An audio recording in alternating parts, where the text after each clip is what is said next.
Hey, what's going on? So this video is going to be tips for beginners. This is things I wish I knew when I started trading. So the main tip I have is don't play penny stock names. So those are names that are on the CSE, Canadian Stock Exchange, or the OTC in the Americans, the over the counter. They're usually low liquidity. Most of them I find are pump and dumps. I would say like upwards of 95% of them go nowhere, or they're just straight up scams. Like there's no point in playing those. Don't play names that look like this. This is a perfect example of a pump and dump. They use good advertising that scams a whole bunch of people, and then they just all get out, and people they're just getting out this whole time, and people are thinking, oh well, maybe we'll see another run like this. And the reality is probably not. 99% of the time, these are just pump and dumps, and they just go nowhere.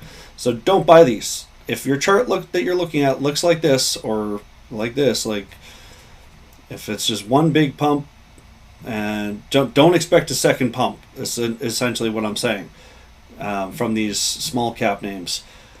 Play names with good liquidity. So when you're looking at these, I won't use this. I'll just use SPY. SPY, the S&P. Easy enough. So when you want to know what the volume and liquidity is in a day, this one, the volume's $117 million, or 117 million shares traded at $591. That's billions of dollars. So you can get in and out unnoticed, and you will not affect this share price or whatever whatsoever. There's lots of money to get in and out, so you don't get stuck in something. If you have too much money in penny stock, you can get stuck in them and literally can't sell them. The biggest thing, don't play names that are at all-time lows or 52-week lows. You're basically catching a falling knife, and there's a reason why they're at the lows. If everything else is at the highs and you're trading something at the lows, there's a reason for it. And these companies could be curing cancer, they could be doing the greatest things, and why is their share price going down? And it's literally trust the share price. That is the indicator to trust most out of anything.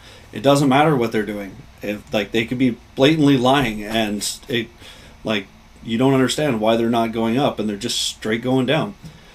Don't play the names at the lows. And finally, play the names closer to all-time highs, because they are the strongest names, and they're the most forgiving as far as if you make a bad entry, they tend to go up in the longer term. So if you get, like, say you end up buying over here, well, we did drop a whole bunch, but in the long term it did go up. So playing the names that are closer to the all-time highs, they're just more forgiving. And that's it for my beginner's tips. Thank you.